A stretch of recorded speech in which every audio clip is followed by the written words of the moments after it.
Pues sí, pone los pelos de punta escucharlo en la voz del gran maestro José María del Río. Existió otra humanidad. Es una frase que muchas veces hemos soñado, incluso la hemos leído en algunos de los libros que han surcado nuestra infancia y juventud. Pero hoy, científicamente, la fotografía de este periódico sonoro que se abre a partir de esta noche, de este instante, a la 1:32, tiene que ver con eso. Existió realmente otra humanidad. Que ese hueso, quizá en posición, dicen los expertos, fetal, dormitaba en una pequeña cueva remota. Lejos de los fríos datos de los arqueólogos, de los investigadores de la genómica, yo me he preguntado, ¿y cómo fue la última noche de esa niña de Denisova, de la caverna última casi del fin del mundo? ¿Con qué soñó esa niña de 7 años, antes de su último despertar? ¿A quién amaba esa niña de 7 años? ¿Quiénes eran sus padres? ¿Vivió o vio a los seres humanos? ¿La acabamos marginando como el resto de su familia para acabar con ellos, tal y como indican las pruebas científicas? En definitiva, mucho más allá de lo que pueden decir los microscopios, ¿qué podemos saber de esa pequeña persona de 7 años, una niña de piel oscura, cabello castaño y ojos marrones, que seguro que quizá jugaba con aquellos pequeños instrumentos que hoy no sabemos identificar, pero que quizá fueron sus primeros juguetes, compañeros de piedra en aquella cueva del fin del mundo? ¿Qué pasó con ella y quizá con otras especies que ahora empiezan a salir a la luz? La última noticia me la daba el gran profesor, el doctor Manuel Martín Loeches. Esta misma semana, en los territorios vastísimos de China, han encontrado, quizá, fragmentos, aseguran, también de otra especie que no es ni humana ni neandertal. Hasta hoy, los únicos pobladores de la Tierra en esa franja del tiempo. Han contado, quizá no es fantasía que existió otra humanidad. Pues hoy la foto de inicio, como viene toda la actualidad, es para ella, para esa niña, la última de su especie, la última de su humanidad. 1:37, esto es Milenio 3, con una fotografía, como debe ser, en una portada de un periódico sonoro, comenzamos, y comenzamos con la vibración de que están pasando cosas en este mismo instante. Carmen, buenas noches. Buenas madrugadas, Iker. Lo primero que hacemos, porque la información hoy, os aseguro que nos supera, es increíble, esta foto para el recuerdo, es actualidad también, pero hay muchísima noticia de misterio y de conspiración importantísima. Si te parece, en un fragmento abrimos vías de contacto porque la opinión de los oyentes va a ser importantísima también. Claro que sí, Iker, como siempre nuestras vías abiertas, La Nave del Misterio, tanto en Twitter como en Facebook, como en Google+, y además el mail, donde podéis comentarnos más cosas más ampliamente, milenio3 con número @cadenaser.com. Un pequeño titular. Hoy hemos descubierto que una leyenda antigua quizá no lo sea tanto. Hoy hemos descubierto que a veces las leyendas parecen hacerse realidad. Santiago Camacho, compañero. Buenas noches, Iker. Imagino que también abrumado por la presencia increíble de la conspiración. Vamos a hablar de cosas, puedes avanzar algún titular, que están pasando ahora mismo en el mundo. El mundo convulsionándose esta noche del 15 al 16 de septiembre del 2012. Pero ese, claro, hay conspiración, hay tramoya, hay informaciones en tiempo real que nos están dejando alucinados. Vamos a hablar de algo que ha estado en la máxima actualidad durante toda esta semana, pero eso sí, vamos a contar lo que nadie ha contado, a revelar lo que nadie ha revelado y a dar voz a las voces que nadie se le ha dado hasta ahora. Variamos un poco el ritmo porque la primera noticia nos lleva a España, noticia nacional, y además tiene que ver con asuntos de apariciones, pero claro, parece que la policía incluso ha intervenido. Sábado 15 de septiembre, hoy. Las noticias no pueden ser más frescas. Al parecer la escena sería la siguiente. Una empleada de limpieza, pero que es el final de un largo eslabón de años, llama a la policía local de Jaén para que se persone, porque en plena madrugada han visto esa figura. La figura se describe de la siguiente forma. Un niño vestido con un atuendo que parece de comunión y que siempre está en las mismas dependencias. La gran sorpresa para la policía, y parece que para las más altas instancias políticas de la ciudad de Jaén, es comprobar que casi todos los funcionarios sabían o habían visto alguna vez la presencia de ese infante. Pero ¿quién es ese niño? Lo curioso, y luego lo contaremos, es que hay una vieja leyenda, precisamente en el mismo lugar, en el mismo entorno. También es curioso que esta semana y no otra, aunque eso todavía no podemos contarlo, hemos ido indagando en acciones de las fuerzas de seguridad del Estado, y fenómenos extraños. Y puedo decir y adelantar que hemos tenido en nuestras manos documentos oficiales de intervención ante la presencia de figuras muy parecidas a estas. Pero esto ha ocurrido hoy, amigos. Hay muchos que piensan que los misterios son los de siempre. Nosotros no. Esto ha pasado hoy. Vamos a hablar de inmediato con el autor de esas líneas, qué está pasando, y ahora reflexionamos y opináis. Y por supuesto, repetiremos luego vías de contacto, porque si alguien en Jaén sabe algo, si alguien sabe algo, nosotros queremos ayudar incluso a los compañeros del Jaén y saber más, porque no es normal que haya una intervención policial confirmada por la presencia de algo muy gordo ha tenido que pasar dentro de ese inmueble para que intervenga la policía. Estoy hablando de ahora mismo. Así que con Rafael Abulafia conectamos. Rafael, buenas noches. Hola, buenas noches, Iker, ¿qué tal? Imagino que conmoción, no sé si conmoción o desde luego mucha expectación en Jaén por esta información tuya, importante, un fantasma en el ayuntamiento y desde luego con datos y documentos de algo que es real. Sobre todo, lo que más nos impresiona, Rafael, y quiero que nos cuentes ¿es verdad que ha habido una intervención policial por estos hechos? Efectivamente, bien dices, desde finales del mes de agosto se lleva hablando en el ayuntamiento de esta intervención policial con motivo de la supuesta aparición de un fantasma.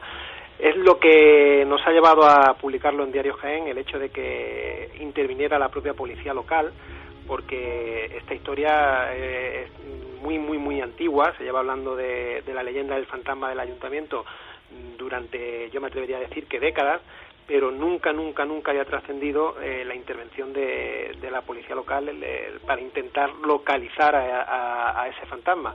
Y además quien confirma la información es uno de los tenientes de alcalde del ayuntamiento, Francisco Javier Márquez, que se quedó de piedra cuando en su despacho vio aparecer a la pareja de la policía local para decirle que venían a intervenir por lo del fantasma, literalmente. Y, o sea, tenemos la constatación, Rafael, y yo creo que es un trabajo periodístico de los que, como decía, concentran toda la atención. Estoy seguro que será la noticia más comentada hoy en Jaén. Tenemos los datos para saber que hace tan solo unos días hubo una de estas intervenciones. ¿Por qué? Porque alguien había denunciado la presencia de ¿qué? ¿De una figura, de una silueta? Al parecer, según me comentó el concejal, que en ese momento estaba de alcalde en funciones de la ciudad, fue una limpiadora la que aseguró que prácticamente a diario veía la silueta de un niño vestido con un traje de primera comunión, que no era la primera vez que lo había visto, y que también compañeras suyas limpiadoras y otros trabajadores del ayuntamiento pues lo habían observado en alguna que otra ocasión paseando por las dependencias contrarias a donde está la alcaldía. Para quien no conozca, el ayuntamiento de Jaén es un edificio simétrico, dividido en dos alas. Pues en el ala que ocupan las dependencias de los grupos políticos municipales es ahí donde al parecer suele pasear más este niño vestido con un traje de primera comunión y que ha sido visto en más de una ocasión. Entonces la intervención policial se lleva a cabo pues a finales del mes de agosto, pues a raíz de que esa limpiadora vuelva a decir que ve al niño fantasma. Es lo que te puedo comentar. Y luego se lo dijeron al alcalde, y el alcalde pues lógicamente preguntó a otros empleados y le dijeron que era verdad que desde hace mucho tiempo se viene hablando de la presencia de esta aparición, de este espíritu. Y siempre, Rafael, por lo que tú has podido cotejar y lo que has podido preguntar, hablamos del mismo tipo de aparición en el mismo entorno, en las mismas dependencias, en una zona concreta del ayuntamiento. Sí, me decían que era en el ala opuesta de la alcaldía. Son dos dependencias muy localizadas en el ayuntamiento. Están en el ayuntamiento se entra en una puerta principal, unas escaleras de acceso hacia una primera planta, que es donde está el salón de pleno. Se abre hacia la derecha que el ala de la alcaldía y hacia la izquierda el ala de los grupos políticos municipales. Pues es en ese ala de la izquierda donde, según los testimonios recabados entre los trabajadores del ayuntamiento, donde se ha visto a este niño. Es verdad que no hay ningún documento por escrito, o sea, la policía local no hizo ninguna, digamos, investigación oficial, aunque sí está totalmente confirmado y contrastado que al menos 2 patrullas se personaron en el ayuntamiento a finales del mes de agosto para hacer averiguaciones y pesquisas por lo del fantasma, y eso es totalmente literal. Lo evidente, Rafael, es que el teniente de alcalde hizo su propia pesquisa, al margen de la policía, digámoslo así, preguntando a diferentes funcionarios si habían observado esa figura y se sorprendió por el resultado. Sí, sé que él literalmente me dijo que se había quedado de piedra cuando la policía local, porque él no había escuchado nunca esta historia, es un político recién llegado al ayuntamiento, su profesión es la abogacía y es la primera oportunidad, la primera incursión en el mundo de la política, y se ve que no había escuchado nunca la historia. Por eso, cuando vio aparecer a la policía local y los agentes le comentaron que venían por lo del fantasma y que habían sido requeridos por la limpiadora del edificio, es cuando él empieza a hacer sus propias averiguaciones, a hablar con otros empleados municipales, y es cuando estos empleados más antiguos en la casa le confirman que efectivamente no es la primera vez que algún empleado ha dicho ver a este niño por las dependencias municipales, por algún pasillo. Lo curioso de todo esto es el hecho de esa intervención policial. Tuvo que ser, imagino, no sé si has podido constatar el asunto, el dato, una llamada de auxilio bastante, vamos a decirlo, elevada en su angustia para que acuda a la policía, me imagino. No se sabe en qué circunstancias esta persona llamó a la policía, quizá porque vio muy de cerca esa figura, porque lo normal, me imagino, no es llamar a la policía. Claro, algo tuvo que pasar, ¿no?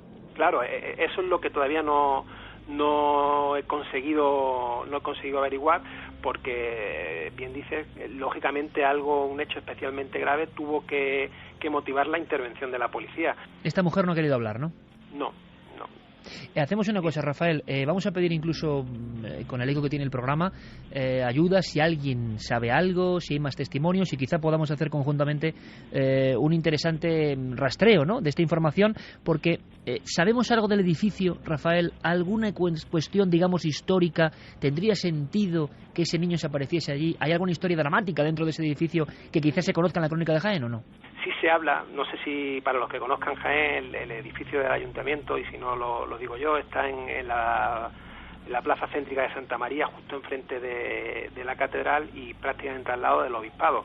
Hay una leyenda que sí es similar y es muy conocida en el pueblo de Jaén, que dice que en el vecino edificio de la catedral está también cerrado un niño que está perdido por siempre jamás, y que también ha sido visto en más de una ocasión. Esa es una leyenda que precisamente ayer se comentaba en los pasillos del ayuntamiento, a raíz de que empezó es la comidilla del ayuntamiento, la aparición del niño de vestido de comunión en las dependencias municipales. Pues alguien ayer también me recordaba pues la leyenda del niño perdido por siempre en la catedral de Jaén, en la catedral de la Asunción.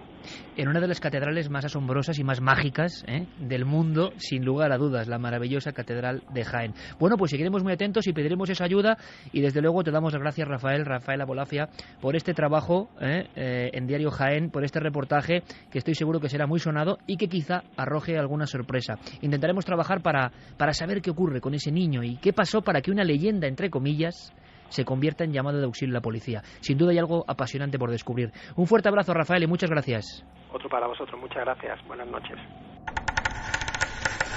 Milenio 3. Detrás del misterio. En busca de una respuesta. Cadena SER. Una vez más, la silueta, el recuerdo, la presencia de un niño. ¿Y por qué un niño? ¿Y por qué en estos edificios? Edificios que seguramente fueron otra cosa tiempo atrás. No es la primera vez, ni será la última, que edificios oficiales en nuestro país, que han tenido diferentes actividades en su interior a lo largo de los últimos siglos, no es la última vez que en el meollo, en el cogollo antiguo de las ciudades, algunas personas trabajando en edificios rehabilitados, seguramente coincidiendo con obras, describen, por ejemplo, la presencia de un niño. ¿Pero por qué un niño? ¿Qué quiere decir ese niño? ¿Qué es ese niño? ¿Una sugestión colectiva? ¿Una leyenda que se ha contado de unos a otros y que ha traspasado el umbral para convertirse en un miedo de alguna persona que trabaja, por ejemplo, sola limpiando? ¿Por qué son las personas que habitualmente a horas intempestivas ven esto y denuncian esto? Seguramente porque el edificio está en su tranquilidad absoluta, no con el trajín del día.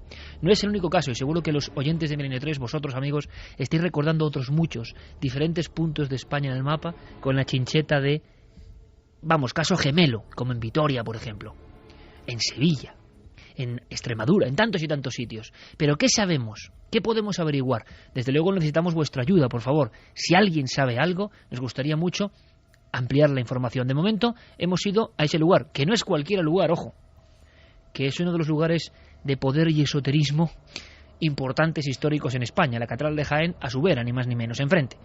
¿Sabemos algo del edificio, Javier? ¿Podemos tener algo claro? ¿Hubo alguna muerte? ¿Se sabe algo a nivel de archivos? Pues hemos estado husmeando un poco en la hemeroteca y en los archivos. Bueno, a mí en concreto de este artículo me llama mucho la atención la forma de empezar, me parece tremenda, porque dice: una silueta diminuta y transparente, ataviada con un traje de comunión, pasea por los pasillos de la Casa de Todos. Y investigando un poco en qué es esa Casa de Todos, es decir, qué hay en ese ayuntamiento, qué hubo antes, que quizá pueda darnos alguna clave de este asunto, pues llegamos a que todo empieza hasta donde llegan los archivos en el siglo XVI, cuando se construye ahí, en ese emplazamiento, el Palacio de Montemar. O sea, hablamos ya de esa época por Renacimiento prácticamente, que Jaén es uno de los ejemplos más importantes a nivel provincial, con Baeza, con Úbeda. O sea, vamos a un emplazamiento que tiene de momento ya más de 400 años. Sí, y luego además es un lugar que desde su construcción prácticamente fue bastante célebre. Tenía, por ejemplo, el balcón de Pilatos, que era bastante importante en la ciudad y era muy reconocido dentro de esa estructura del palacete, y formaba parte de las antiguas casas capitulares de la zona. Después, bueno, pues por su interior, por sus corredores, fueron desfilando importantes personajes adinerados de la época, hidalgos, caballeros del linaje de Quesada, señores de García y Santo Tomé, que son algunos de los apellidos más ilustres de la zona. En el siglo XVI y XVII, además, sus dueños fueron los Ponce de León. Y luego, posteriormente, en la Guerra de Sucesión, estuvo en secreto la Junta del Duque de Montemar, que presidía y estuvo emplazada en ese mismo lugar. Quizá ofrecemos todos estos datos porque quizá alguien pueda ayudarnos, ¿no?, en la familia de estos ilustres personajes. Después, ya posteriormente, fue un edificio para oficinas, donde se guardaron también todo tipo de objetos, se utilizó como almacenes, posteriormente como imprenta de periódicos del romanticismo. Y finalmente, a finales del siglo XIX, el edificio se tira por completo para construir lo que es hoy el ayuntamiento.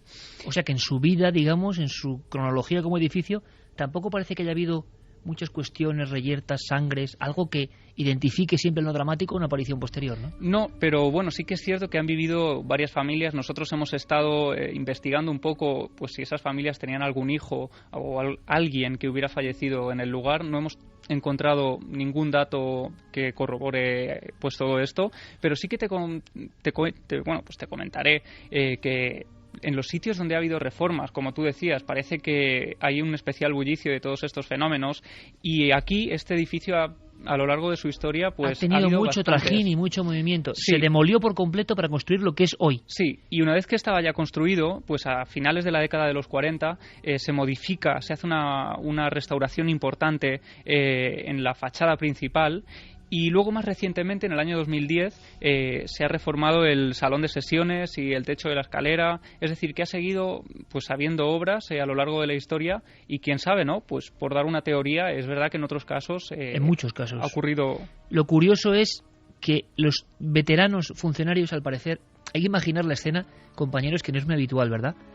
El que interroga es el nuevo alcalde, teniente alcalde, o alcalde en funciones en ese momento. Interroga a los funcionarios después de la movida, entre comillas, con la policía. Que algo tiene que ver esa mujer para angustiarse de tal forma. Imaginemos las habladurías, las chanzas, las guasas. Uno a solas limpiando en un ayuntamiento, en un edificio. Como puede haber tanta gente ahora a la 1:57 que nos oye, y lo sé. Uno no llama a la policía a 2 patrullas porque sí, ¿eh? Llama porque debe estar muy asustado. ¿Qué ha pasado? Le han contado la historia del fantasma, se ha escondido alguien. Suena extraño, porque parece que todos los funcionarios en ese interrogatorio, vamos a decirlo así, confirman que vienen viendo esto hace décadas. Vale, antes de nuestra opinión, una cosa importante, hemos encontrado algo y nos ha puesto la carne de gallina, un recuerdo, ¿verdad, Carmen? De investigando en Jaén tiempo A, Sí.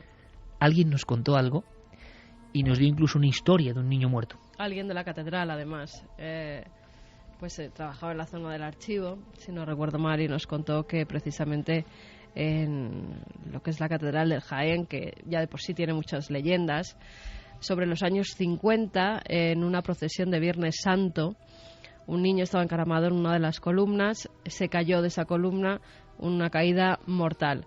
Desde ese momento, al parecer, sobre todo por la zona de donde tienen los archivos, donde tienen los libros más valiosos de la Catedral de Jaén, se aparece un niño. Y lo han visto muchas personas. O sea, estamos hablando del edificio de enfrente de donde ahora se llama la policía. Del ayuntamiento, exacto. Entre ellos el obispo de Jaén, el ex obispo de Jaén, Santiago García Aracil. Fue uno de los testigos que vio a ese niño, un niño pequeño. Nombres y apellidos de alguien que vio ese accidente mortal. Que vio la aparición del niño, no el accidente. Vio la aparición de ese niño y lo describe como un niño pequeño, con pantalones cortos, con camisa blanca y con tirantes. La leyenda, escarbando en ella, resulta que surgen nombres, apellidos. Hablamos de la Catedral de Jaén, enfrente de este edificio donde era intervenido, ojo, hace unos días la policía, por algo que ocurre y por un mismo elemento o arquetipo o miedo colectivo, pero que viene de tiempo atrás. Vuestra opinión, compañeros, Santi y Javier, desde luego, sabíamos de estos fenómenos, son más frecuentes de lo que parece, pero aquí alguien llama a la policía, se la juega en una ciudad, todo el mundo sabe lo que está pasando y al parecer hoy en Jaén y mañana en Jaén esto hierve, vamos. Lo que se está escribiendo es una página más de una ciudad que está llena de historias de esta naturaleza. Hay leyendas de todo tipo en cada rincón de la ciudad, desde el lagarto de Jaén a las historias que rodean al Santo Rostro. En fin, Jaén es una ciudad en ese sentido muy y en particular. Especial en ese lugar de la catedral. Sí, pero es que además se da la circunstancia de que esta historia de los niños en el entorno de la catedral de Jaén ha adoptado muchas formas en el imaginario popular, ¿no? Hay una versión que también implica a este exobispo, a Santiago García Aracil, que es muy curiosa. Habla de un niño de 6 años que entra en la catedral a horas ya tardías, se ve que se escapa de su madre y se cuela dentro de la catedral, cierran las puertas de la catedral y él se queda sobrecogido dentro del edificio y vislumbra en la penumbra de esa catedral apagada un cuadro que le llama mucho la atención, donde se ve a una mujer sosteniendo a un bebé en los niños, como sentada en una mecedora, una especie de trasunto de la Virgen, pero más moderno, ¿no? El niño de repente comienza a escuchar el crujido de una mecedora detrás de él, se da la vuelta, no ve nada, se vuelve a fijar en el cuadro y el niño ha desaparecido del cuadro. Cuando se vuelve a dar la vuelta, lo que ha desaparecido es la madre del cuadro y el niño comienza a chillar despavorido, que ahí está pasando algo. Parece que esa historia llega a manos de ese antiguo obispo de Jaén. Yo no sé si esto es una versión del mito, tiene que ver con el fantasma que nos ha contado Carmen o no. Sí, pero porque esa versión también dice que era un niño sin padres, un niño pobre, que se quedó dentro de la catedral. O sea, hay muchas versiones, muchas leyendas en torno a ese niño. Luego, en ese lugar hay un magma desde hace muchos años que habla de la presencia de ese niño. Yo no sé, amigos, si os ha ocurrido, pero a mí, escuchando la leyenda, verdad, mito, la historia que no conocía del cuadro El Niño y la Catedral de Jaén, Javier ha conseguido ponerme los pelos de punta, lo aseguro. Espero, o no lo sé, que a vosotros os haya ocurrido lo mismo. Esto es como la historia del hombre pez, ¿no? Y su inscripción. Si no fue así, mereció serlo, desde luego, porque vaya historia, claro, quiere decir que ese magma psíquico actúa en la ciudad. Saben que es un lugar de poder, se ha escrito muchísimo y no vamos a repetir aquí cosas archisabidas. La Catedral de Jaén. ¿Hay alguna muerte sin aclarar? Lanzamos ahí la pelota de nuevo a quien corresponda. La misma policía de Jaén tuvo que enfrentarse hace unos 5 años con una de las muertes más raras, simbólicas. Aquel hombre embadurnado en sangre y plumas de pájaro, que curiosamente estaba en este entorno donde ahora pasan las cosas. Justo en esa plaza. Y todo ocurre en esa plaza. Es la que cierra el edificio. En el medio está la plaza y justo los edificios están a los lados. Es un caso que nosotros investigamos, no llegamos a nada. Se intentó explicar de 1000 maneras. Un hombre que borracho se puso plumas de pájaro. ¿Imagináis la escena? Era exactamente como el Código Da Vinci, prácticamente. Un hombre brazos en cruz, desnudo, con sangre y plumas de pájaro. Cosa que, hombre, Yo entiendo que todo tienen que intentar explicarse, pero esto era bastante difícil y rocambolesco. Nadie vio nada. Es el mismo lugar. Se habló de la antigua historia de la masonería y sociedades secretas que han tenido la Catedral de Jaén como epicentro. Se ha escrito mucho sobre esto, y no yo, sino expertos como Juan Eslava Galán. Pero lo más extraño en esta especie de historia para no dormir en la que nos hemos metido, a raíz de algo que aparece en la portada de un periódico español hoy, es que, no sé si recordáis, amigos, pero los testigos, antes de ver caer a este hombre muerto, envuelto en sangre, con los brazos extendidos, desnudo y envuelto en plumas de pájaro, se oyó una voz. Nadie sabe si era alguien con el que estaba discutiendo, algo así como estoy con Satanás. Algo de Satanás. Fue lo único que escucharon las personas, los vecinos, escasos esas horas en esa plaza, y cayó el hombre en ese mismo entorno donde han pasado muchas cosas, pero bueno, quizá no tengan absolutamente nada que ver, hay que decirlo. Ahora bien, la extensísima tradición de misterios de la Catedral de Jaén es como de las más esotéricas de España. Pero estamos hablando no de la catedral, sino del edificio de enfrente. ¿Se ha traspasado la leyenda o se ha traspasado el misterio? Santi, ¿tu opinión? Pues la verdad es que, como muy bien has dicho, algo muy grave ha tenido que suceder a esa limpiadora para que ese velo de cierto oscurantismo que hay cuando en un centro oficial sucede algo extraño se ha roto y tenga que llamar a las fuerzas de orden público pues, para ver lo que ha sucedido. Fíjate que de todo esto puede ser anecdótico, pero a mí hay un detalle que me interesaría muchísimo saber y que no creo que hayamos conseguido recabar, que es qué se entiende por un traje de comunión, porque nos ayudaría mucho a datar el origen de esta presunta aparición.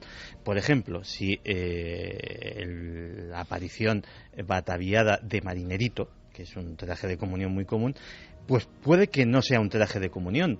Durante el último tercio del siglo XIX y el primero del XX, vestir a los niños de marinerito era común, no era algo que estuviese asociado a las primeras comuniones. Incluso vestirlos, esto es muy crudo, pero en las fotos post-mortem que se hacían en aquella época, como el mejor retrato, y que es muy crudo, y esto sale a la luz por la película Los Otros de Alejandro Amenábar, pero es que era verdad.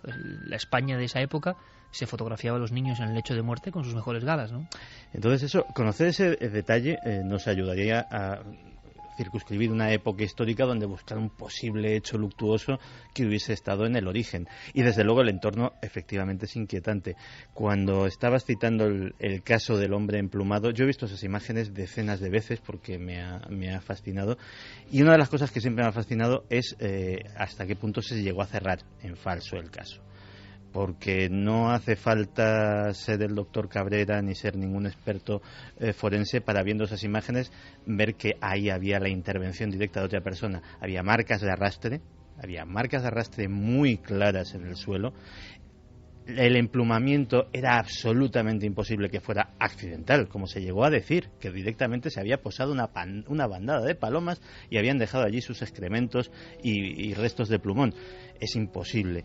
Y en detalles tan inquietantes como que, por ejemplo, la ropa de este señor, de este hombre, de esta víctima, apareció cuidadosamente doblada, los calcetines metidos dentro de los zapatos y todo en un perfecto orden. Un caso extrañísimo. Aparte que se tiene que saber que hubo una persona más implicada, por lo menos, porque esas plumas estaban en la basura, según dijeron, en una de las papeleras que había justo al lado del cadáver, y que alguien se las tuvo que echar encima porque él solo no podía ponérselas por la espalda. Las ciudades, y cuando son viejas y con solera como Jaén, guardan sus secretos muy celosamente. Esta es la última pieza, ¿verdad?, de un puzzle muy complejo. La policía llegando. En Jaén había otro caso, en Linares, la calle Aníbal, intervención de la policía por no visiones, sino alaridos en un lugar donde no había nadie, y la sensación de que a veces pasan cosas, pero es muy raro. Y, bueno, casualidad o no, ha pasado justo en el mismo día de la emisión de este programa. Remarco ahora mismo con mi bolígrafo la portada del Jaén, sábado 15, la presencia de un supuesto fantasma asusta el ayuntamiento.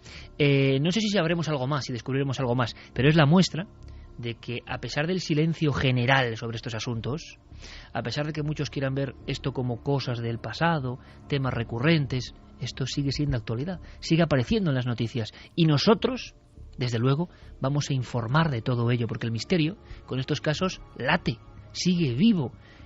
¿Por qué un niño? Un niño, desde luego, es el ejemplo más desgarrador, descorazonador. Tiene que tender todo esto a la tristeza más que al miedo.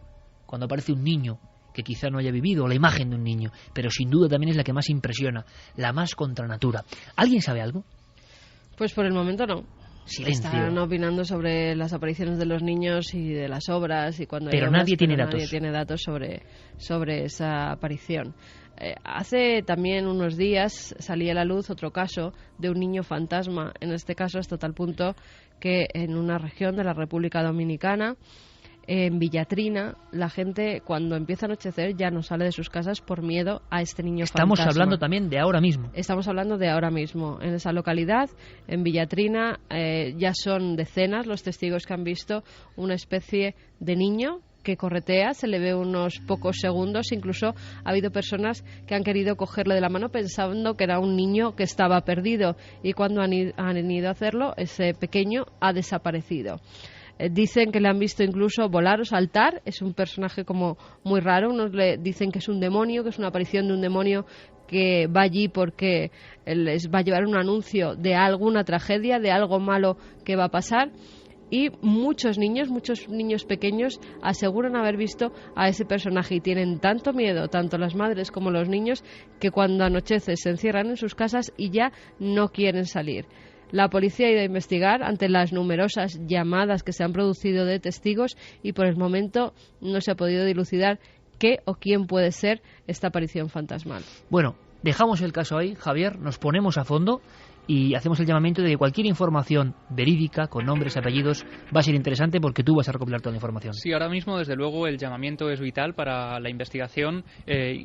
Pues llamamos a la gente que trabaja incluso en el ayuntamiento, tenemos algunos contactos ya, desde luego la investigación está en marcha y cualquier dato que se nos pueda ofrecer ahora mismo pues puede ser investigado. Porque queremos saber quién es ese niño, si es que es un fenómeno extraño.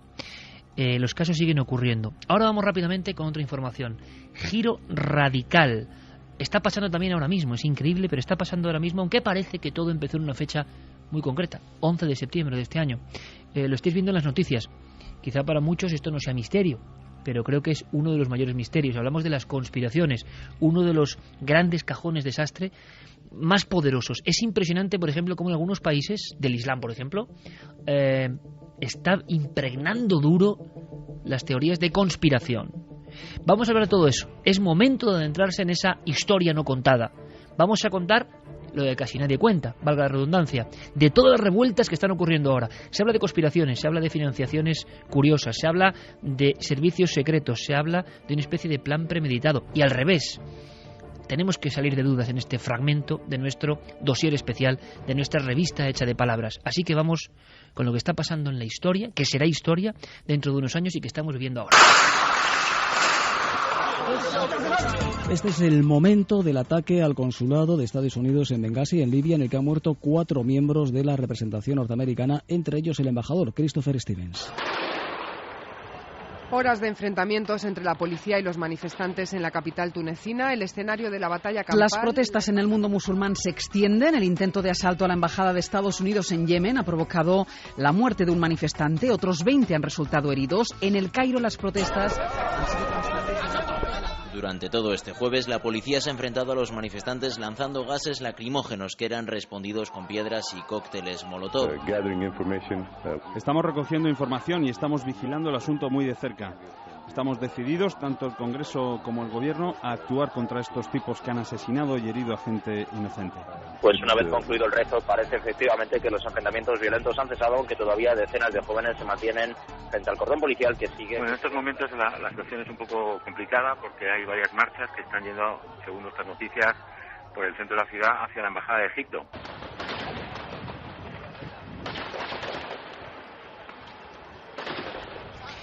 Por desgracia, sonidos de tiros, de tiroteos, de muerte, de turbas arrollando las embajadas, de enfrentamientos, y de una forma secuenciada, increciendo. La última información, creo que son 33 países con disturbios por una supuesta película. Todos estamos hablando de esto. Se está informando en los medios convencionales. Hemos visto a nuestros compañeros de informativos, Ángel Barceló, toda la gente de la cadena SER que está dando puntualmente la información. ¿Qué podemos aportar nosotros? Evidentemente la otra visión, pero otra visión que está colapsando la red de redes, por ejemplo, en estos países. otra visión, porque hay teorías muy concretas que se están creyendo firmemente. Antes de nada, y abriremos el debate porque esto es un tema de profundísimo calado conspiranoico. Santiago Camacho, ¿qué sabemos de esa película? Cuéntalo en titulares como para mí, vamos, como alguien que no se ha enterado casi de nada. ¿Qué es esta película? Y a partir del 11 de septiembre y hasta esta semana, hasta el día 15, ¿qué se está montando y por qué? Porque es algo muy raro. Pues lo que sabemos de esta película durante esta semana ha sido confuso. Ahora comenzamos a saber datos bastante más fehacientes. Y es un tráiler, un resumen de 14 minutos que apareció misteriosamente en la red YouTube. Apareció doblado en inglés y en árabe. Alguien se molestó en doblarlo en árabe para que fuera perfectamente entendido en los países musulmanes, de lo que parece un film titulado La inocencia de los musulmanes, en el que se hace una crítica, una sátira absolutamente mordaz y de bastante mal gusto de la figura del profeta Mahoma. El autor tiene un seudónimo y se llama presuntamente Sam Basile. Sam Basile ha terminado siendo un cristiano copto de origen egipcio, residente en California, llamado Nakula Baseli Nakula. Un hombre con un pasado bastante curioso. Era promotor inmobiliario, se vio metido en un turbio incidente de fraude fiscal y de fraude financiero por Internet. Fue juzgado, condenado a pagar $700,000 de multa y puesto en libertad condicional bajo las condiciones de no tocar un ordenador y de no tener un alias, de no presentarse bajo ningún nick, bajo ningún nombre supuesto, en ninguna red social, etcétera, etcétera. Razón por la cual ha sido recientemente, hoy mismo, interrogado por el FBI para ver si había quebrantado los términos de esa libertad condicional. Se cree que la duración total del film, que nadie ha visto hasta ahora, es de entre 1 y 2 horas, pongamos 1 hora y media. Pues bien, aquí es donde empiezan los interrogantes curiosos. El primero, que la promoción tanto de la versión árabe como de la versión inglesa de esta película corre a cargo de un viejo conocido también de las noticias de actualidad, el pastor Terry Jones, un pastor de Florida que en marzo de 2010 se dedicó a quemar Coranes, lo que provocó en Afganistán sobre todo y también en Irak una oleada de violencia que costó la vida a varios soldados norteamericanos y que se hizo tristemente célebre. El pastor Terry Jones, y esto lo revela Veterans Today, que es una publicación de los veteranos de guerra norteamericanos, y que suele estar bastante bien informada porque, por su condición de excombatientes, muchos de ellos tienen contactos con fuentes de inteligencia. Terry Jones tiene un pasado. Terry Jones fue agente de la CIA, según esta publicación, en Alemania durante los años 60 y 70, en sus años mozos, y estuvo implicado ni más ni menos que en la Operación Gladio, en la operación de atentados de bandera falsa que tuvieron lugar en Italia para desestabilizar al gobierno comunista que había en aquel entonces en aquel país.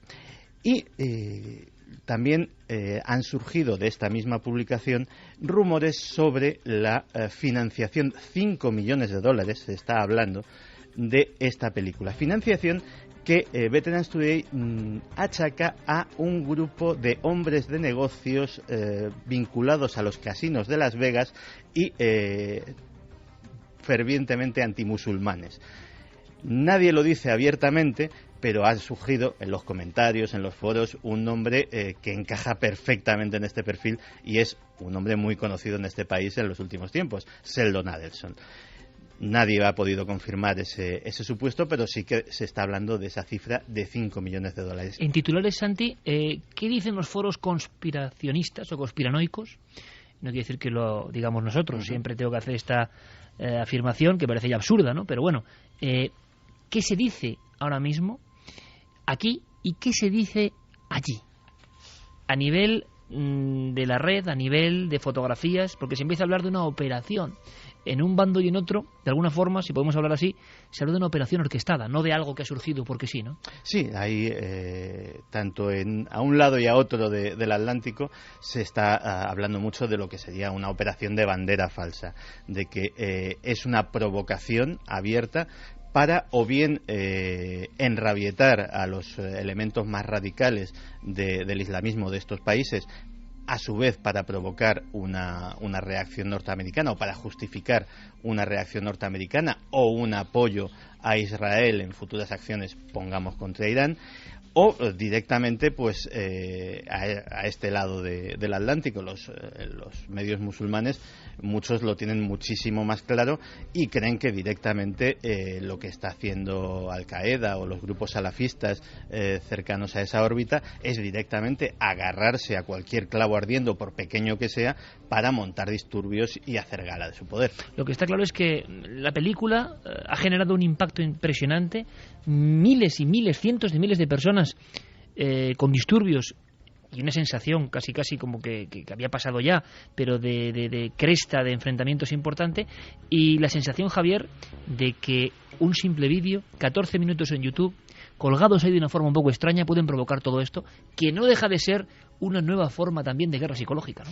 No me gustaría creer que detrás de todo esto lo que hay son las intenciones de este pastor que nos estaba mencionando antes Santiago Camacho, Terry Jones, por impulsar su candidatura, que creo que este es un dato interesante, a la presidencia de los Estados Unidos. En estos momentos se está, en fin, debatiendo quién va a ser el que va a ocupar el salón oval de la Casa Blanca, y uno de los candidatos independientes más grises, con menos proyección hasta el momento en esa carrera presidencial, porque iba por un partido independiente que él ha creado en torno a su propia iglesia en Florida, es este Terry Jones.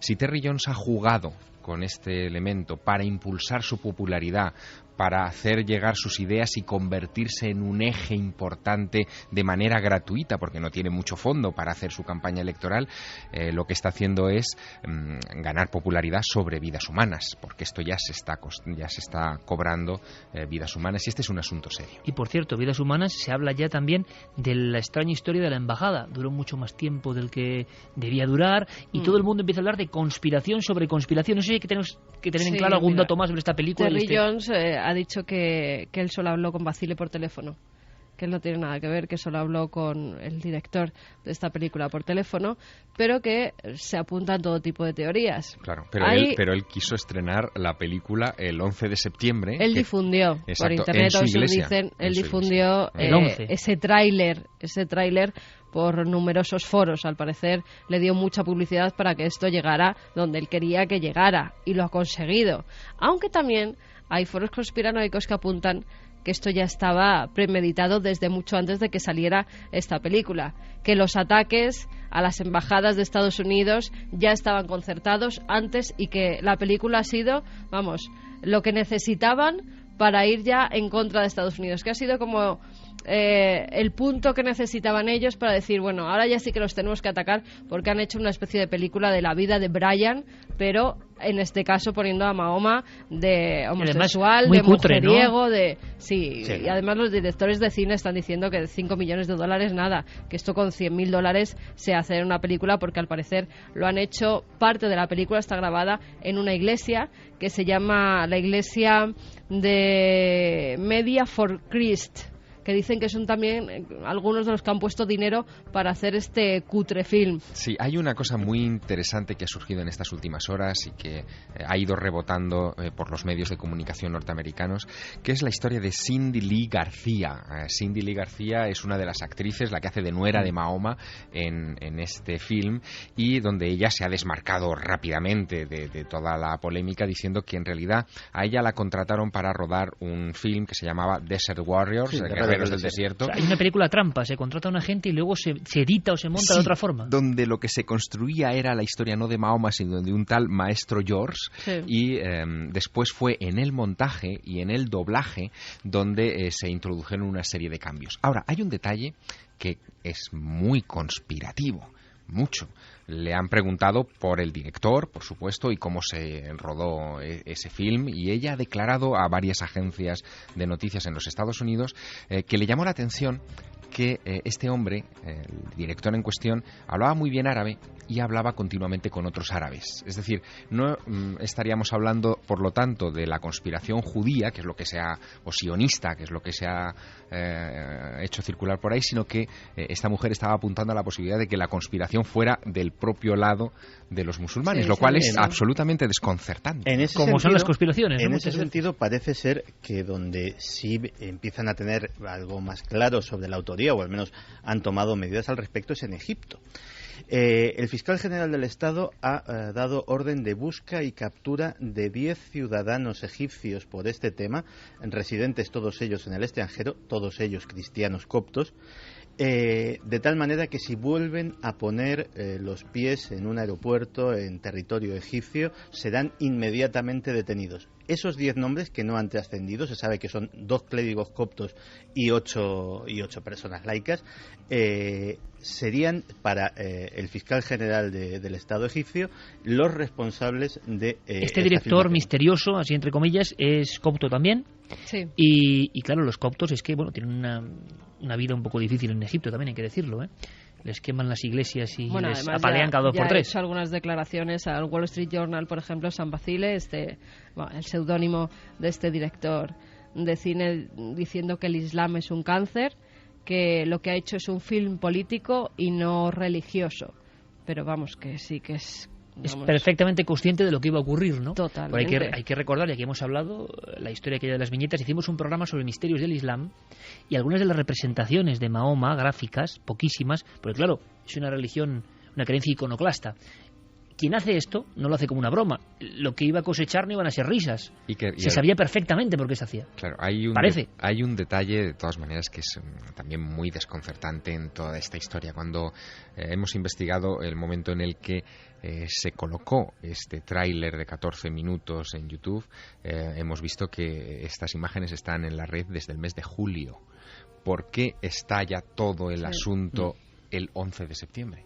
Y la película está hecha desde hace ya muchos meses. Es más, la actriz que nombrabas antes decía que los castings se hicieron en el mes de julio del año pasado y que empezaron a rodar en septiembre del año pasado, con lo cual... Vamos a escuchar un documento así un poco también de ley de la conspiración, que es lo que maneja Santiago Camacho y lo que se está comentando, porque es sorprendente. Es Enrique Vicente, nuestro colega y compañero, que da algunos datos simplemente, ¿no?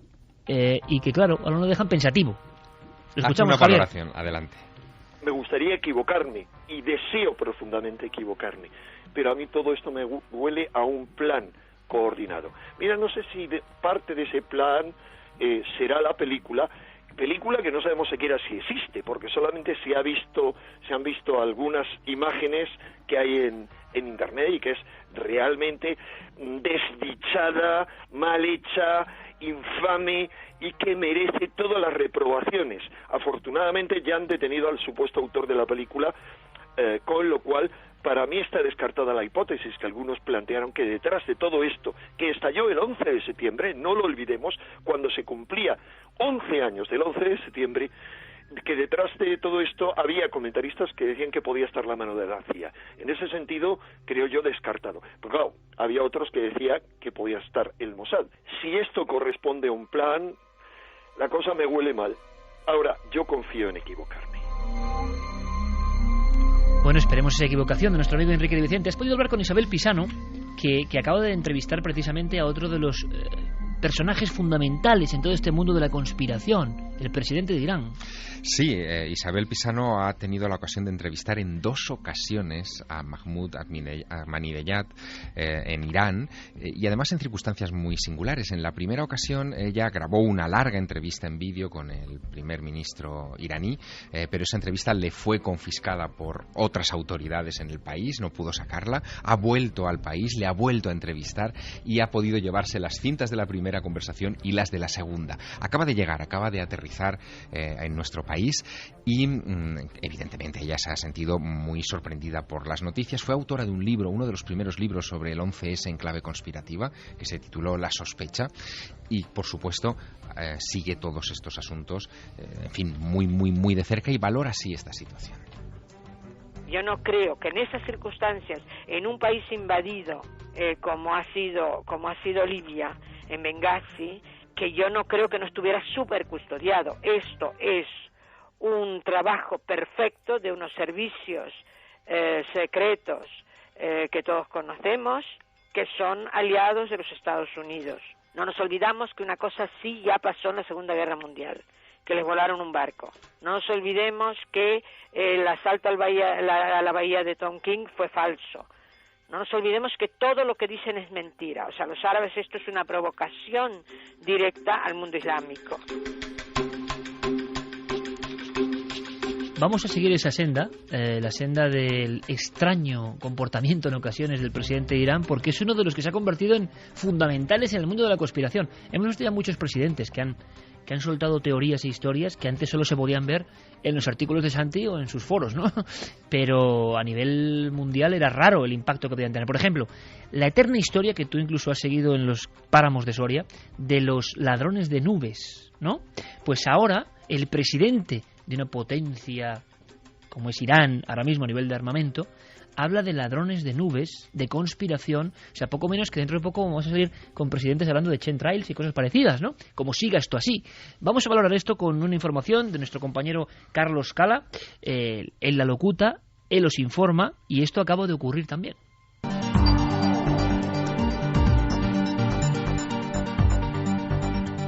A Irán le roban las nubes, al menos eso ha denunciado esta semana el presidente del país, Mahmoud Ahmadinejad, a través de varias páginas web y del servicio persa de noticias de la BBC.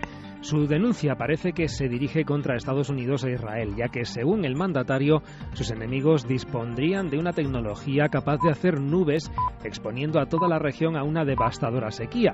Los enemigos destruyen las nubes que van hacia nuestro país, pero Irán ganará esta guerra, ha declarado Ahmadinejad. Lo curioso es que estas sospechas del presidente no son algo aislado. En lugares como China o incluso en España se han dado denuncias similares contra ladrones de nubes.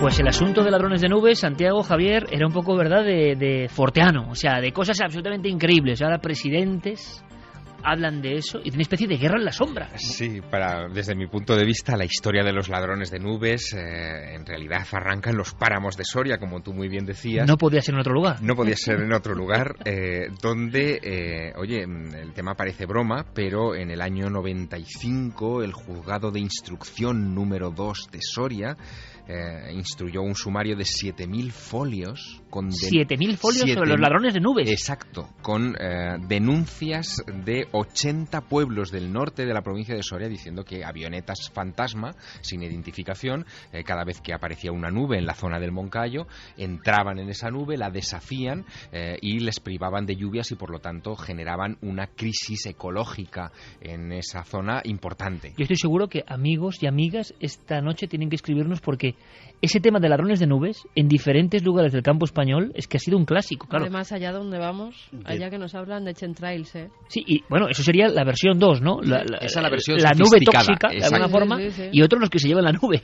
De todas formas, Ahmadinejad puede no estar tan errado, ni muchísimo menos. El domingo pasado, el Sunday Times publicaba una información en la cual el titular era bastante impactante. Decía que Israel estaba en condiciones de mandar a la edad de piedra de una sola tacada a Irán en caso de una guerra.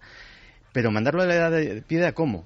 Pues a través de las armas de pulso electromagnético que ya habrían desarrollado los científicos israelíes y que podrían detonar en la atmósfera de Irán y directamente bloquear, destruir todo su equipamiento eléctrico y efectivamente mandarlos de repente, de un segundo para otro. ¿A la prehistoria? Sí, a la prehistoria, porque ni coches, ni tendidos eléctricos, ni ordenadores, ni absolutamente nada que tenga el más mínimo circuito eléctrico se salvaría de este ataque de pulso electromagnético. Santiago, esto pone los pelos de punta porque las armas de pulso electromagnético se pueden describir de otra manera mucho más comprensible y es detonar un artefacto nuclear en la atmósfera. Así es como está en todos los protocolos de las armas atómicas descrito el asunto del pulso electromagnético.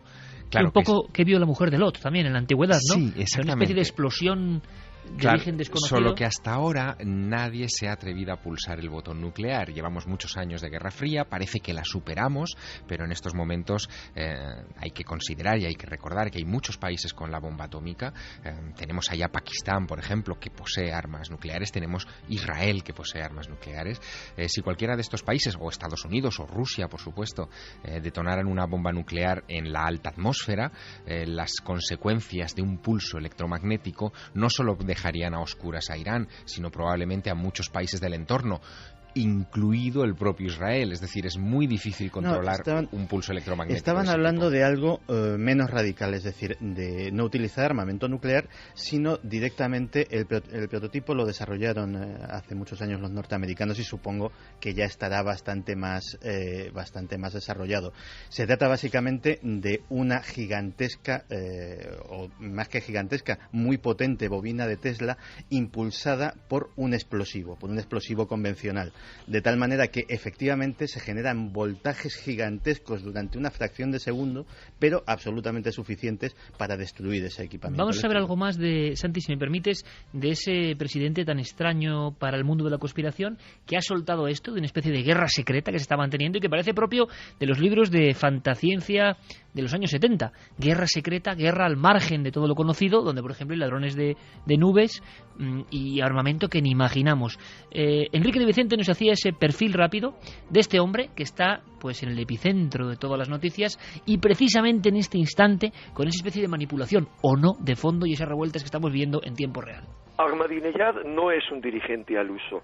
Es un hombre que desde muy joven tiene unas convenciones revolucionarias islámicas muy profundas. Se llegó a decir incluso que participó como revolucionario Basagi en la toma de rehenes en la embajada en el año 1979 y ha tenido una carrera política paralela a su fe religiosa en el momento mesiánico que vive el mundo y que vive Irán, muy, muy importante. Entre otras cosas ha sido, siendo un hombre del pueblo, de familia humilde, ha llegado a ser, y con una formación académica técnica, ha llegado a ser alcalde de Teherán y aprovechó su mandato para construir una gran avenida desde la estación de tren, que es la avenida del Mahdi, es decir, la avenida del Mesías, por la que el Mesías que esperan los musulmanes chiíes, como es la mayoría del país de Irán, cuya cercanía, cuya llegada está próxima. Ciudadanos de las tinieblas.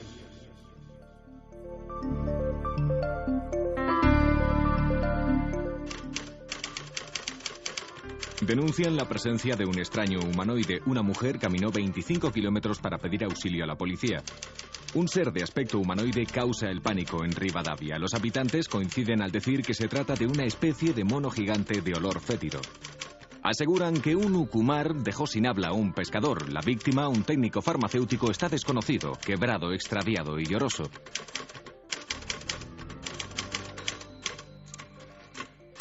Dos y 36. Pasamos de ese mundo tan extraño donde se mezclan los presidentes, las guerras secretas, las revueltas en todo el mundo, la conspiración a través de la red. Luego, por supuesto, escucharemos vuestras opiniones en la siguiente hora, opiniones sobre el primer caso o sobre esto. Pero nos llega desde Argentina y prácticamente en tiempo real algo que sí que nos suena, sobre todo a Javier y a mí, en cuanto a la tipología de extrañas apariciones. Ciudadanos de las tinieblas, como decía aquel gran libro de Peter Colosimo, ¿no? Si no me equivoco. Así es. Ciudadanos de las tinieblas, ¿no? Porque son entidades o cosas desconocidas que toman forma y que aparecen. Esto parece increíble, ¿no? Pero ha ocurrido en Argentina esta misma semana y lo que nos ha sorprendido es el hecho de que ha habido personas, no sé si recordáis algún caso parecido, que han enmudecido, han perdido la capacidad del habla después de ver algo que ahora vamos a describir. Todavía está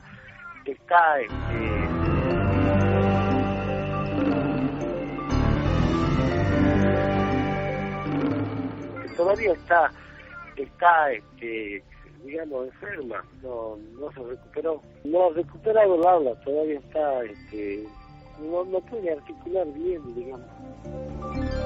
Unas palabras como balbuceantes son las del periodista que está llevando este asunto y que también parecía absolutamente compungido. No puede articular palabra. Perdió el habla del impacto, del susto, por la presencia de una figura. ¿Qué figura? y en qué zona. Estamos hablando de que la prensa está informando, como ha ocurrido, luego lo podemos comentar en otros casos, ¿no? De pronto surge una especie de cosa de leyenda, atemoriza una región y después, como he hecho yo ahora con las palmas de las manos, si te he visto no me acuerdo, y todo vuelve a la paz. ¿Qué está pasando ahora mismo? Pues la noticia salta a los medios a mediados de agosto, cuando Pascual Alzogaray, que era además concejala del municipio de La Unión, en Rivadavia, durante una noche, cuando estaba regresando a casa, se topa con un ser de aproximadamente 2 metros de altura, de fuerte pelaje oscuro, que le cubre todo el cuerpo. O sea, describen pelo como algo animaloide, no humanoide, ¿no? Es algo parecido al Yeti, al mítico Yeti. Además, todos los que lo describen, todos los que se han topado con él hasta la fecha, más de 33 personas, aseguran que desprende un olor fétido. Algunos dicen que un olor semejante a suela de zapato quemada. Y esta mujer camina 25 kilómetros totalmente aterrada hasta la zona de policía más cercana, para dar aviso de lo que se había topado y de lo que le había atemorizado. La policía al día siguiente hace una expedición a la zona donde Pascuala se ha topado con ese extraño ser, y allí no encuentran ni rastro de ese personaje, pero sí que encuentran más de una decena de testimonios de personas que cuando cae la noche se encierran en sus casas y no vuelven a salir. Algunos incluso hacen alusión a que sus animales se encuentran especialmente nerviosos. Sale, por ejemplo, el testimonio de María y Marta Costa, que trabajando en la casa de su patrón escuchan un fuerte sonido que procede de la granja cercana, y cuando salen al exterior pensando que es el patrón que ha llegado ya, se topan con esa figura, con ese ser de 2 metros que desde la lejanía se limita a mirarlas, y en un momento determinado él casi huye despavorido, es decir, que parece que muestra cierto miedo ante la presencia de las personas. Diferentes testimonios. Yo no sé si recordáis algún caso en la casuística de alguien que haya sufrido tal impresión que haya perdido el habla. Yo ahora mismo no recuerdo, así a bote pronto, algún suceso. Sí, de gente que ha estado en cama, gente que ha enfermado, gente que prácticamente ha muerto después de nuestras apariciones. Y el concepto Ciudadanos de las Tinieblas le pega que ni pintado, porque estamos recordando el caso de la barriada coruñesa de Penamoa, una figura muy parecida. Año lo que 87, si no recuerdo mal. Que estamos viendo casi algo como un animal. Se habló de un gorila, un mono escapado de un circo. Contra el que se disparó. Incluso. Se llegó a disparar, exactamente. Y hay otros casos parecidos. En esa zona de Argentina ha habido algunos casos similares, pero es como una leyenda que surge, que se convierte en realidad, que asusta por algún motivo, y tipo Mothman, ¿no? Sí, pero no solamente en Argentina. En Estados Unidos, lógicamente, se ve eclipsado por su primo de muchísimo más tamaño, que es el Bigfoot. Pero los nativos americanos, de varias tribus y de varios estados, tienen la leyenda del Pahuachi. El Pahuachi, fíjate, la pequeña estatura, el pelaje, la fetidez de su presencia, todo eso coincide perfectamente con esta leyenda que está separada miles y miles de kilómetros, pues al norte del continente americano. Y curiosamente estos pahuachis, incluso ya te digo que procedentes las leyendas de tribus que no han tenido contacto históricamente entre ellas y que son de ramas raciales muy distintas, muchos de ellos coinciden en que suelen llevar un orbe de luz entre las manos con el que de alguna manera asustan e incluso, quién sabe, pueden llegar a enmudecer a aquellos que los ven. Actualmente, en estos días, no se ha atrapado a la figura, no se sabe absolutamente nada de ella, no se ha dejado huellas, están los testimonios, el susto, pero ni nada más. No, de momento, además hablábamos con Miguel Escalante, el periodista del Tribuno, que está llevando a cabo la investigación y que está firmando las crónicas desde Argentina, y él nos contaba que en esta próxima semana, se va a organizar ya una batida, porque incluso la propia policía ha hecho declaraciones a los medios diciendo que están deseando atrapar al lucumar, porque ya todos están prácticamente convencidos por la descripción de qué es ese animal, de qué es el lucumar, y efectivamente ha habido casos, un rastreador de la zona, un cazador experto en huellas, que rastreó uno de los lugares de las apariciones y consiguió dar con una huella. La huella él la describe como una huella de pie humano, de unos 40, digamos, de una talla 40, y que en el talón es especialmente gruesa, se ensancha, o sea, es mucho más ancha que en un pie humano. Por la profundidad, él dice que debe pesar unos 100 kilos y bueno, desde luego es sorprendente. El caso de Mario Reynoso, que es la persona que quedó completamente enmudecida tras su encuentro con él, sigue así. Y lleva 2 semanas prácticamente sin articular palabra. El testimonio que él ha ofrecido a los medios, a sus familiares, ha sido a través de dibujos y de frases que él ha ido escribiendo en algunos papeles. Su padre salió en los medios a cara descubierta, un importante farmacéutico de la zona, diciendo que en el momento en el que su hijo recobrara el habla estarían dispuestos a contar absolutamente todo lo que él aseguró ver esa noche. Y para que te hagas una idea, esto es algo casi anecdótico, pero que dice mucho del calado que está teniendo la noticia, no solo en Argentina, sino en Estados Unidos. Había un vecino, Tenley Randy Lee, que había escuchado todas estas historias y se le ocurrió salir a la carretera disfrazado de Ucumar para atemorizar a los conductores que pasaban por esa carretera de Kalispell. Pues efectivamente, imagino que lo que estás pensando dio lugar a un titular que es: se disfrazó de Ucumar para asustar a automovilistas y murió atropellado. En fin, casi nos hemos quedado. Esto es como. Hay que tener cuidado porque a veces son y es que está pasando en Estados Unidos. Claro, y están pasando en Estados Unidos. También.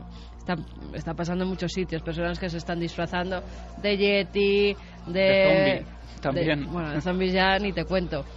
Y que están intentando asustar a la gente. Para grabar. Hay un vídeo además de zombies que es buenísimo, de un tío que se disfraza de zombie y empieza a asustar a gente. En YouTube ha tenido numerosas visitas porque de verdad la gente se iba corriendo. Había algunos jugadores de baloncesto, pero tiarrones, además de color, negros, que estaban jugando y que huían despavoridos hasta que uno de ellos se les enfrenta y se dan cuenta de que es un tío disfrazado y le pegan una buena paliza.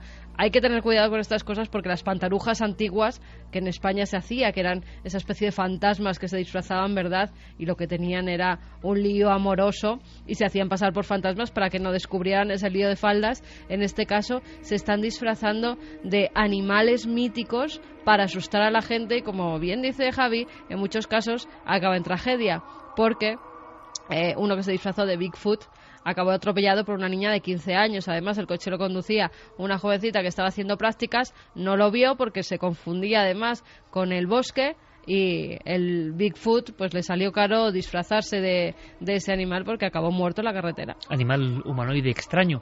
Vamos a... Sí, Javi. No, es un poco la versión moderna del caso que contamos aquí de la Cruz del Fantasma, ¿no? Que se dio en algunos sitios, sobre todo de Castilla-La Mancha, y que una persona se disfrazaba de fantasma y acababa muriendo asesinado por su propio padre, que era el policía del pueblo. Pues es un poco lo que está ocurriendo ahora mismo. Por el ansia de grabar vídeos que a veces son muy burdos y que varios ya han acabado en tragedia. Ojo, fue tragedia. Quiero que conozcáis algo, va a ser la columna de esta semana, la va a lanzar al aire, casi poéticamente, imagino, Javier Sierra. Es el recuerdo de un amigo, pero de un amigo, él lo conoció, interesante, un héroe y también un hombre que tuvo que ver con los misterios. Su funeral, esto es un poco obituario, ha sido esta misma semana. Antes, y también en Estados Unidos, ha habido algo que es, dicen, milagroso. Fue una tragedia, en inicio, una tragedia de la que Santiago Camacho tendría que decirnos algo, igual nos cuenta algo. ¿Os acordáis de aquel? Es que lo que es tremendo, y me doy cuenta ahora, es cómo olvidamos todo. Estamos en un proceso de deshumanización, alienación, saturación de mensajes para no enterarnos de nada, y que cualquier tragedia nos da igual a los 2 días, que esto uno empieza a pensar si no es una conspiración de verdad, para convertirnos en seres con corazón de hielo. Claro, pasan tantas cosas que ya estamos en lo siguiente. Y hay cosas sobre las que no se reflexiona. ¿Os acordáis de aquel individuo, por llamarlo de alguna forma, que apareció en Denver vestido de Batman y tiroteó y mató a no sé cuántas personas? En titulares, Santi, porque nos va a contar Carmen algo sorprendente. ¿Qué ha ocurrido? Es como la otra cara. También hay a veces una cara buena dentro de la tragedia, o sorprendente, sobre todo, o milagrosa. Se ha dicho en los foros de conspiración también, y podremos ahondar en esto otro día, Santi, pero al menos para poner esa guinda, que también se pensó en este asesino del Batman, de alguna forma, como no solo un perturbado, ¿no? Por lo menos en los foros conspiranoicos se habló de algún tipo de plan o de manipulación mental, también salió en los medios. Sí, de hecho cada vez es muy recurrente, cada vez que surge un asesino de masas en Estados Unidos, fenómeno que desgraciadamente, y no hay más que ver lo que sucedió en Noruega, está dejando de estar circunscrito al país en el que nació para extenderse por todo el mundo, pues sí que se hacen multitud de alusiones a casos de experimentos de control mental, etcétera, etcétera. Realmente yo no lo creo. De hecho, en los días posteriores se detuvo a dos, no a uno, a dos individuos que uno por mera casualidad, es decir, porque en un control de tráfico le registraron el coche, iba también disfrazado a un cine y le encontraron sendas bolsas de armamento y no tuvo más remedio que confesar que iba a perpetrar una masacre semejante. Y luego otro sujeto que también iba armado y tenía un comportamiento extraño que despertó la alarma y efectivamente pues nadie va con un par de pistolas automáticas al cine y también pudo ser reducido. Yo creo que estamos en la sociedad occidental. La sociedad, igual que la sociedad islámica, pues hemos visto que tiene sus problemas. La sociedad occidental tiene también sus pequeñas taras y sus pequeñas enfermedades mentales que generan pues estos abscesos de ira, ¿no? Pequeñas, bueno, eso es para otro debate, si os parece, porque pasan cosas que nos dejan sin habla, realmente terroríficas. Pero en estos tiroteos, lo dejamos así, ¿verdad? Tiroteos y un montón de muertos, algo denigrante, esto inhumano. Y que si recordamos la historia, es el 20 de julio. Es hace nada también. La localidad de Aurora, en Colorado. Están proyectando justo el estreno de Batman, El Caballero Oscuro, la leyenda renace. Es la sala 9 de ese cine, de esa localidad. Está lleno de gente. Por la parte trasera, cuando ya está empezada la película, entra un personaje, es James Holmes, tiene 24 años. Es hacia la medianoche, es la sesión nocturna, la que va a haber un montón de gente. Entra por la puerta de emergencia, arroja varias granadas de humo y comienza a abrir fuego con un rifle automático. 12 muertos, 10 en ese mismo instante, 2 son trasladados y luego mueren en el hospital, 38 heridos, entre ellos un bebé de 3 meses, que también es herido, y una chica, Petra Anderson, una chica de 22 años, estudiante de música, se encontraba allí viendo ese estreno, y fue una de las heridas. Es trasladada al hospital en estado crítico porque tiene 3 disparos en un brazo y 1 alojado en el cerebro. La ha entrado por la nariz, ha destrozado parte de su rostro y se ha alojado en la parte trasera de la cabeza. Cuando llega al hospital es intervenida durante 5 horas. Los médicos ya anuncian a los familiares que es muy difícil que sobreviva porque, claro, una bala atravesando el cerebro, imagínate lo que puede hacer. Puede tocar todo tipo de nervios y cualquiera de esos 1 milímetro más a un lado o a otro puede acabar con su vida en cualquier instante o por lo menos dejarla tetrapléjica, parapléjica, ciega, de todo. Cuando la están interviniendo, los médicos se dan cuenta de que el cerebro de Petra tenía una anomalía que es la que la salva la vida y no se lo podían creer. Los propios médicos que empiezan a operarla dicen que eso no puede ser. Un pequeño canal de fluido que atraviesa su cráneo desde la parte delantera hasta la parte trasera. Y la bala justo hace ese recorrido. Ni 1 milímetro a la derecha ni 1 milímetro a la izquierda. Justo por ese canal que muy poca gente tiene, casi nadie. Es muy raro. Brad Strait es un pastor de la iglesia presbiteriana donde iba esta chica, donde también van sus padres. Era una mujer religiosa. Sí, era una mujer que, bueno, acudía a misa normalmente con su madre, que estaba enferma de cáncer, tenía un cáncer de mama, y entonces, pues, la familia estaba bastante unida precisamente también por la enfermedad de la madre. Y este pastor habla de gracia prominente, dice que Dios la hizo ya con ese defecto porque sabía lo que iba a pasar, sabía que iba a entrar la bala y que se iba a alojar ahí, que iba a seguir ese camino. Bueno, habla de caso milagroso, pero es que los médicos también hablan de auténtico milagro. No se explican cómo ha podido entrar una bala por la nariz, cómo ha podido seguir totalmente ese líquido. Un túnel biológico. Exactamente, y cómo no ha podido... Del tamaño de la bala. Y cómo esa bala no ha podido desviarse, sino que se ha quedado ahí atrás y se acabó. Y por eso se la han podido extraer y ella se ha recuperado perfectamente. Es que hay una cosa que tampoco han tenido en cuenta y que hace mucho más milagroso el asunto. O sea, aunque no haya tocado nada vital, una bala cuando atraviesa un fluido está sometida a un efecto físico que se llama cavitación. La cavitación es que cuando un objeto a gran velocidad atraviesa un fluido genera burbujas que en un entorno cerrado lo que hacen es expandirse y generar daños. O sea, muchos de los daños por herida de bala, sobre todo de los daños cerebrales en el caso de balas alojadas en el cerebro, no es tanto por el agujero de la bala sino por los daños de la cavitación. Pues que estos daños también hayan sido mínimos hace aún mucho más milagroso el caso. Hemos oído casos de historias de medallas, como aquella del Papa famosa de Fátima, que desvió una bala en un momento clave, en un momento dramático, pero nunca un caso de este nivel. Hemos preguntado al doctor Loeches. Exactamente, hemos preguntado al doctor Manuel Martín Loeches, de la Universidad Complutense de Madrid. El gran experto en neurociencia. En el cerebro, y él nos explica qué puede ser ese canal y por qué es milagroso. Es un caso curioso, curiosísimo. Desde luego no es un milagro, es una auténtica casualidad, ¿no? Pero es bastante curioso. La bala ha pasado directamente por un canal, por un tubo, que ese es el defecto que tenía esta chica, una especie de tubo que se había formado en su cerebro y que casualmente tenía la misma trayectoria que la bala. Entonces no le ha dañado ninguna parte de su cerebro, de hecho ella se encuentra bastante bien, por eso, porque ha pasado la bala por una especie de tubo que se ha formado, que no es normal,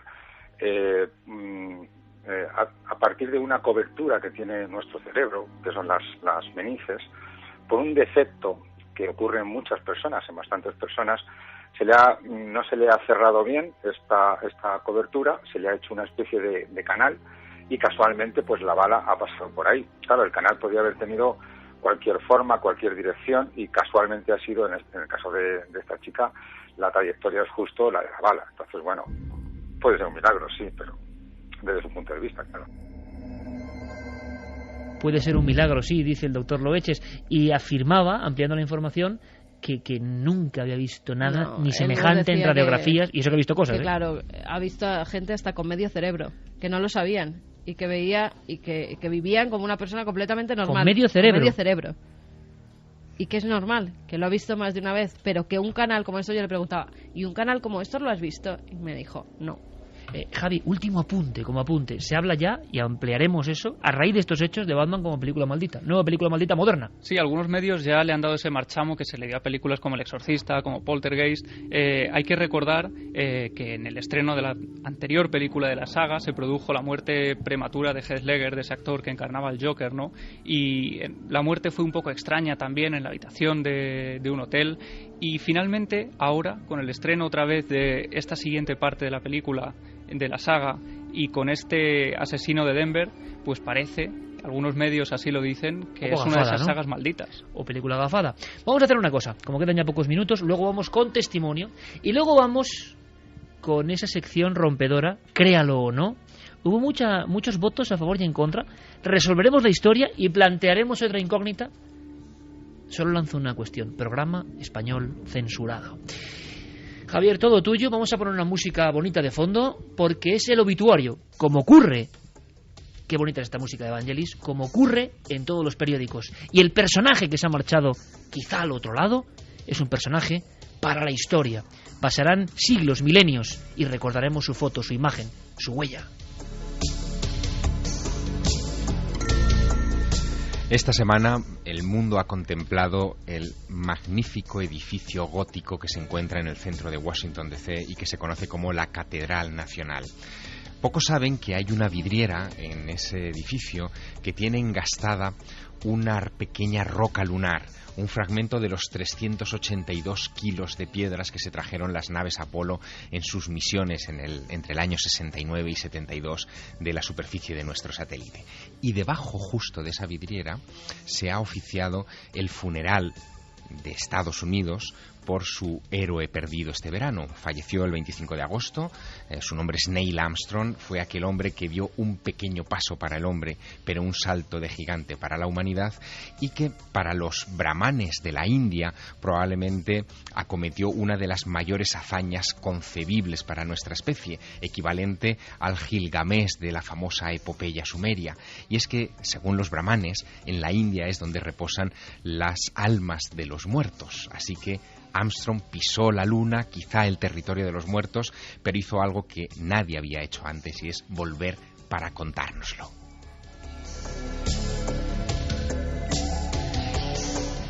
El 21 de julio de 1969, el nombre de Neil Armstrong se hizo inmortal. Él no era militar, sin embargo había participado en la guerra de Corea, fue piloto militar, pero después no hizo carrera dentro del ejército de los Estados Unidos y fue seleccionado para ese momento. Pero fue un tipo curioso, huidizo, apenas concedió entrevistas a lo largo de su vida y siempre fue muy, muy humilde. En cualquier ocasión que le preguntaban por su hazaña, él decía que el mérito no era en absoluto suyo, sino de las 400.000 personas que trabajaron en el proyecto Apolo para lanzar aquel Saturno V, un cohete que no ha sido imitado todavía a fecha de hoy, y poner ese hombre en la superficie de la Luna.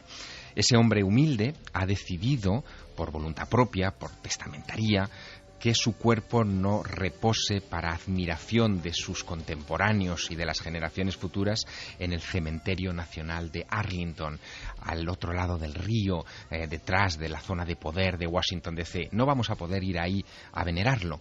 Él ha decidido, porque está dentro de la potestad de los héroes de guerra americanos, ser lanzado al fondo del mar. Y qué curioso, Iker, que lo que le hizo inmortal fue descender en otro mar, en el mar de la tranquilidad, en ese cráter de la cara visible de la Luna, donde aquella noche de julio de 1969 contuvimos la respiración. Y qué curioso, Iker, que se nos ha ido en un mes de agosto donde hubo 2 lunas llenas.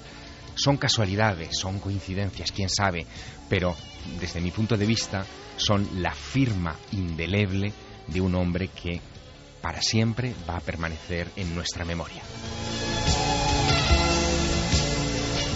Pues qué magnífica forma de terminar este primer dossier, este periódico, con un obituario y con otra firma maestra, la de Javier Sierra, recordándonos a ese hombre inmortal. Este desde luego es inmortal, pasará mucho tiempo, pero el recuerdo de ese salto para la humanidad, ese sueño de siglos, quedará ahí. Javier, Santiago, como siempre, que es un honor y un placer. Hasta la próxima semana, compañeros. Hasta la próxima. Hasta pronto. Lo haremos habitualmente, columnas, opinión, obituario, fotografía, pero ahora los compañeros con toda la información de lo que está pasando en el mundo y después nosotros con un montón de cosas.